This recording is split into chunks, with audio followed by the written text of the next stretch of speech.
1989. And my name is Joe Todd, and this is an interview with Mr. Bud Reed in Mannford, Oklahoma.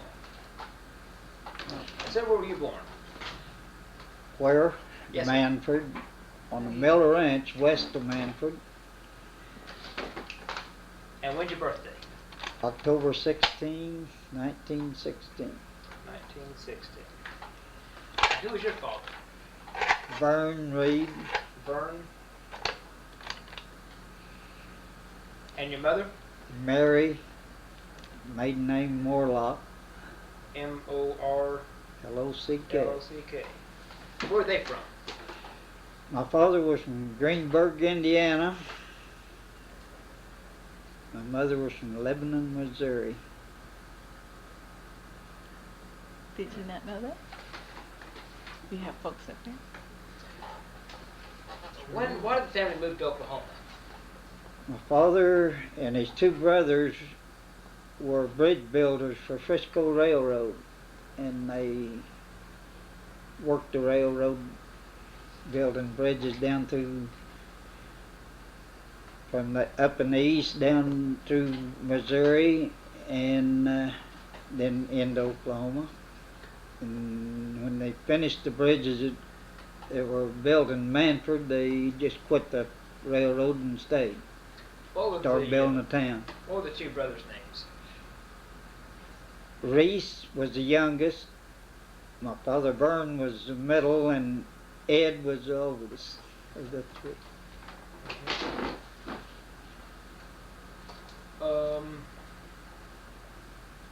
Could you give me a description of Mannford from the early days? Old Mannford.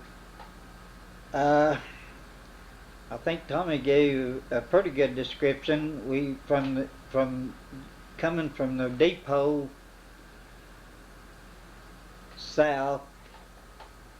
The livery stable was right next to the railroad. Then the hotel, and going on south on that was what we call Main Street. They had dry goods and mercantile store, the bank, city cafe, we're still going south, and hardware store, another feed and grocery store, and then city hall, and on the other side of the street, on the east side of the street coming back was an ice dock and undertaker's parlor, so they called it. If we call them funeral homes now, but they called that an undertaker's parlor back in the early days. And there was a service station and a drugstore on that street. And Highway 51 ran through Old Mannford, going from the east to the west. And of course they were in the later years, they were different businesses on each side of the highway there. And Town, when we got ready to move, I think we estimated 375 people probably inside city limits, and probably double that outside the city limits. You graduated from high school in what year? In Mannford, 1937. 1937. Yes. How did the Depression affect Mannford? Actually, people didn't suffer no whole lot there. The farmers took care of everybody. We didn't have too much money, but then the farmers would bring their produce to town and just distribute it around. And my father was a builder, and of course he died in 32. But then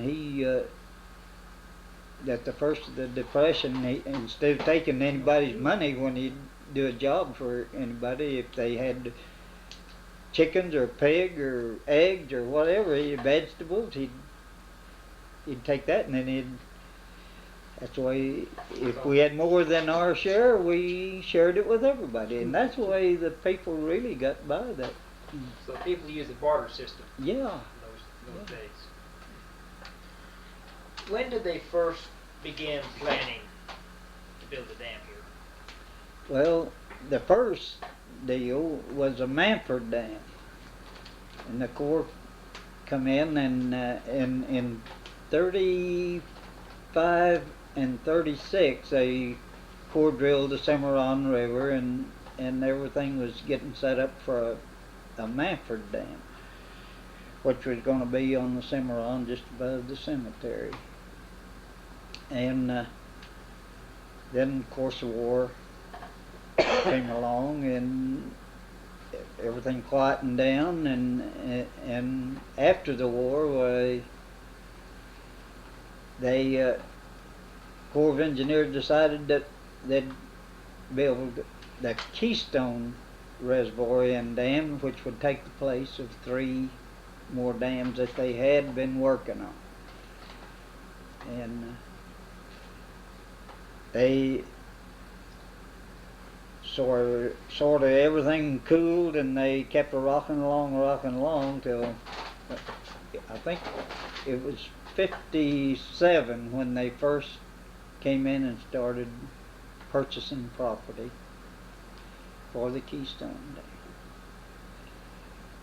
Dam. And of course that's when we sort of woke up to the fact that they were going to kill our town, and a bunch of the people from around Mannford decided we just wasn't going to do that. So we formed this New Mannford Enterprises Limited and started working for a charter to move the town, and did it, bought the land, and started dealing with the Corps then for the property owned by the town of Mannford. Now, were you mayor at this time? No, I wasn't right at that time. When I went on the board, one of the members had left Mannford and moved away, which left a vacancy. Who? It was Earl Varnell, and they kept at me to take that, and I kept putting them off. So one day our city manager, the city had hired J.D. Cheap for the city manager, and at that time the banker, Mr. Weiniger, was chairman of the board, which we call mayor. And actually, what he was the chairman of the board. They walked in my garage, the service station. J.D. Cheek walked up and stuck his hand out to shake hands. I gave him my hand, and he raised my right hand, and Mr. Weiniger swore me in as a member of the town board. Whether he wanted to be or not. They didn't force him. So that's how I became a member of the Now, town whose board. idea was it to plan the new town of Mannford?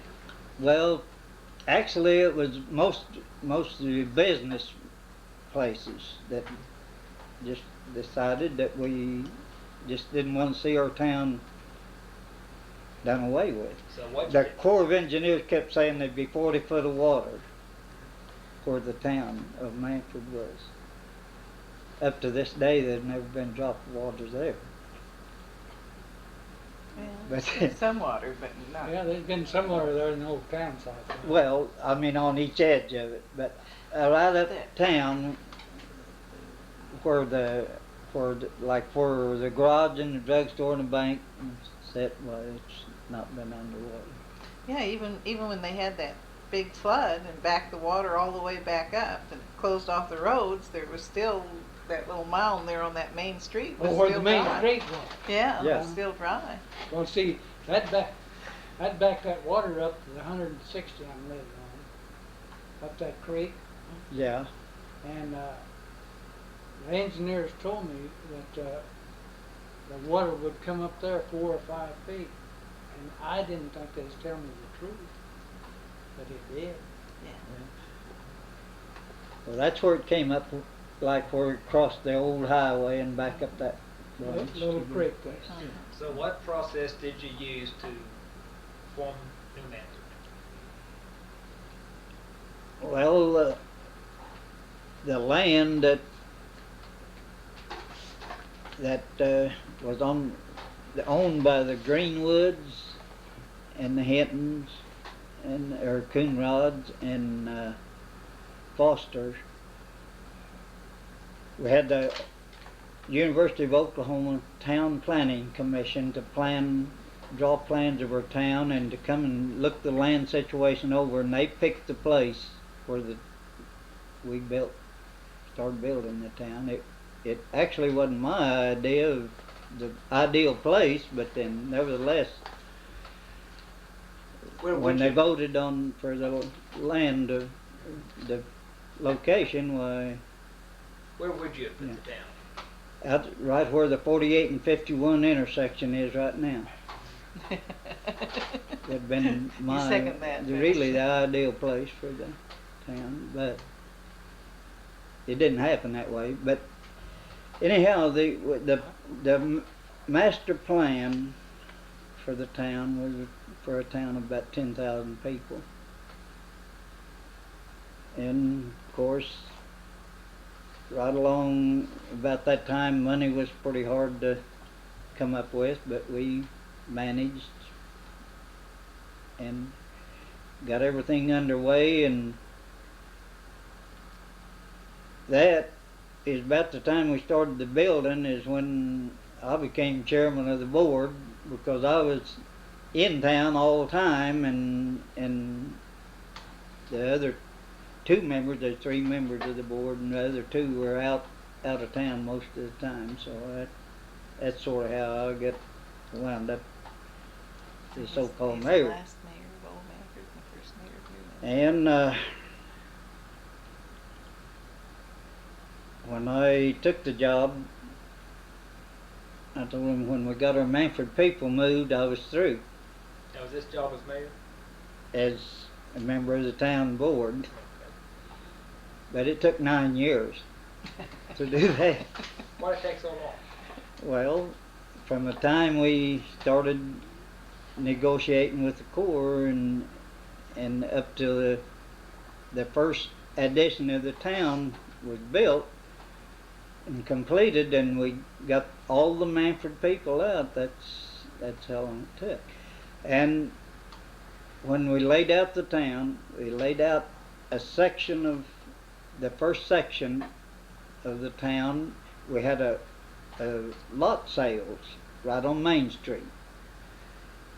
There were copies and plats of this site stashed around over different places in town for people to look at for so long and try to pick the lot that they wanted to buy.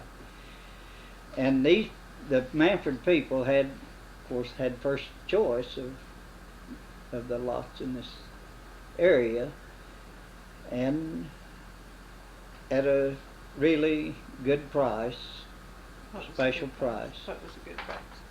Well, most of your lots were fairly the same size. A few corner lots were a little bigger than others, but most of them run anywhere from $500 to $1,200 for a lot. Now you couldn't buy one for $5,000, but then, of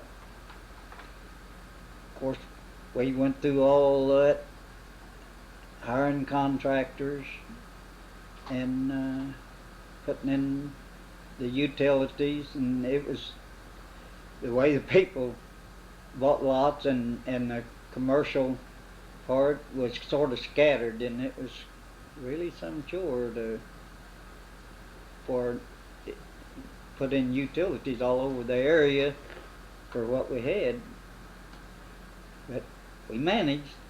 Tell them Did about it. your encounter with Kerr. When we the the deal with the Corps was quite an operation.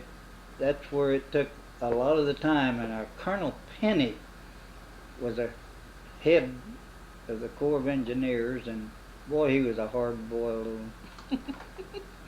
Wouldn't say and, it. and we just we wasn't getting along at all and doing any good with him, so we contacted Senator Kerr, and he came to one of our meetings.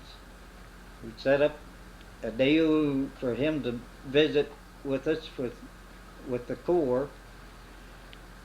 We all went into the Corps of Engineers building there, and Senator Kerr came over on our side of the town board's side of the table and sat down right in the middle with us. And we were started our negotiations, and we sort of wasn't getting along too good, so he just sort of took over, and he give Colonel Penny the word of what he thought he should do, and how he should bend over backwards to help the people of the town of Mannford to rebuild their town.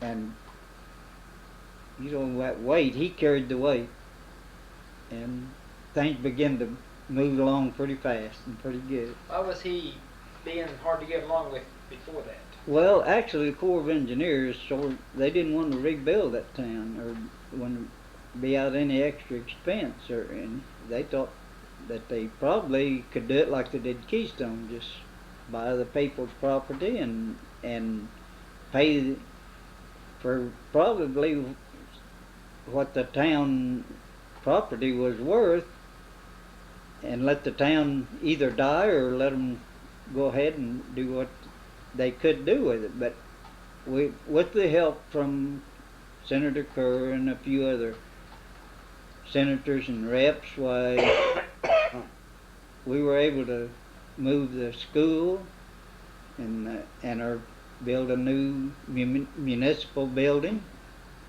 Had a real nice start. Were any of the old buildings moved to New Mannford? Very few. They were, I think probably not over 4 or 5 of the houses, the better houses that were in the old town, were allowed to be moved out. And other than that, everything's new. Now, is this town officially called New Mannford? Or just Well, Mannford? we don't like the idea of it being called New Mannford as much as it was just, we sort of, the people in Mannford, everybody outside of town always called it New Mannford. But it was actually just an annexed addition, and still was just Mannford. But nevertheless, it sort of, the New Mannford name just kind of hung on. Now, how far is New Mannford, lack of a better Yeah. term, from Old Mannford? It's approximately about 3 miles. 3 miles.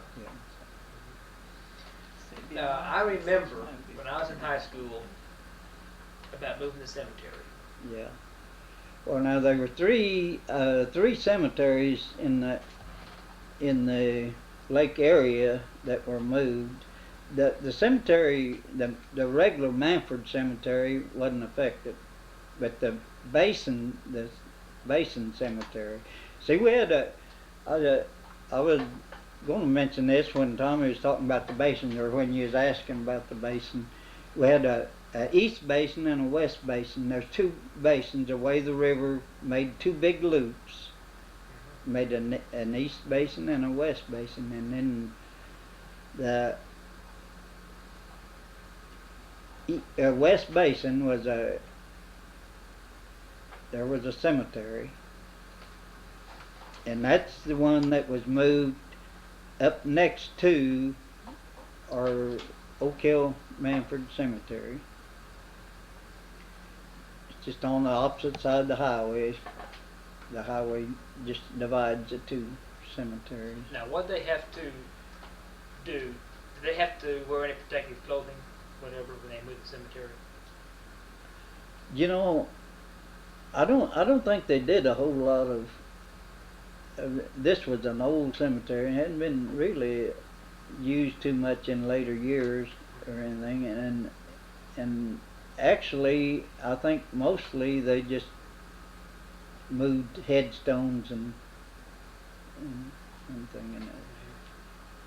There probably could have been a few, graves moved, but I don't think they really dug that up Yeah. all that much. Some contractor out of Arkansas was. Yeah. Yeah, Tony was head of the cemetery board. Well, now, Well, not, Weren't you? yeah, no, I was treasurer, yeah. You were About treasurer? 40 years. From what year were you treasurer? Oh, around 45, I think, or something, I forget what it So you were treasurer when they moved it? was. That was New No, Man. the basement cemetery, I was, but when the Corps of Engineers bought that and moved it, then they turned it over to the Mannford Cemetery. See, they took a part, that highway took part of our cemetery. They gave us that in lieu of what they took over. Highway 48. And But I resigned about a year ago when I was 92. I think, well, that's long enough. That somebody else, while I was able to turn it over to them. The same contractor out of Arkansas moved both of them? Both the basin and... in the Senate, yeah. and I talked to some of the workers on those removals, and they told me that they dig down, and sometimes they just find the handles of the Yeah, caskets, yeah. and they bring those in and shovel of dirt in a box, and bring it over to the cemetery over here. See? Oh, really? Yeah, and said sometimes said they couldn't even find any part of the handle, but they would take a shovel of dirt, put it in the box. And but they said most of the graves there was just metal was on the boxes, all they could find.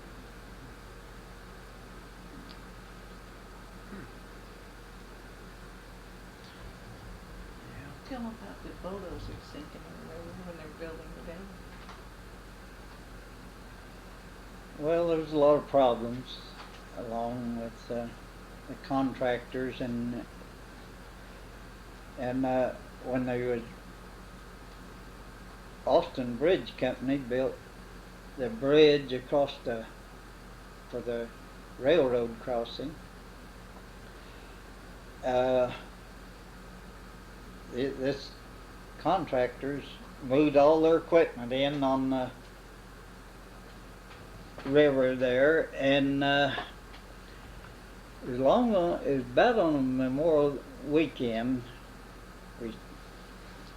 and they decided they was going to take a long holiday weekend, go back to Austin, and we'd been watching the weather, and of course they traded there at my service station, and the foreman and the lead man for that contractor, they were getting ready to go on that long weekend, and it had been raining up the line, and so I just mentioned the fact that they better get their equipment up on some high ground, that maybe when they come back they might not have any. This foreman says, "Oh," says, "hell," said, they won't be enough water run down that Cimarron River to float a rowboat." I looked at him and I thought, well, heck, and okay, we did. So there won't.